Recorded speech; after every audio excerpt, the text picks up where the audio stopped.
મિત્રો, નવું ચૂંટણી કાર્ડ મેળવવા માટે હવે લાઇનમાં ઊભા રહેવાની કોઈ જરૂર નહીં પડે. બસ હું કહું એટલા સ્ટેપ ફોલો કરી નાખો એટલે ઘરે બેઠા નવું ચૂંટણી કાર્ડ તમને મળી જશે. એના માટે તમારે ગૂગલમાં વોટર ECI સર્ચ કરીને પહેલી વેબસાઇટ પર ક્લિક કરી દેવાનું છે. ત્યારબાદ ફિલ ફોર્મ 6 પર ક્લિક કરીને નીચે સાઇન અપ પર ક્લિક કરવાનું છે. ત્યારબાદ તમારો મોબાઈલ નંબર અને કેપ્ચા કોડ ભરીને તમારી જરૂરી વિગતો ભરી રિક્વેસ્ટ OTP પર ક્લિક કરી દેવાનું છે. ત્યારબાદ OTP એન્ટર કરીને વેરીફાઈ કર્યા બાદ ફરીવાર ફિલ ફોર્મ 6 પર ક્લિક કરવાનું છે.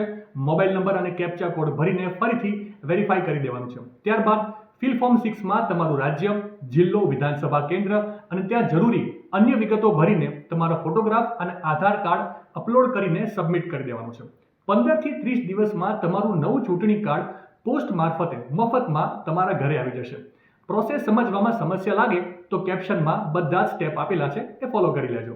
માહિતી સારી લાગી હોય તો રીલને વધારે શેર કરજો અને આવી જ અવનવી માહિતી માટે સંદેશ ડિજિટલ સાથે જોડાયેલા રહેજો.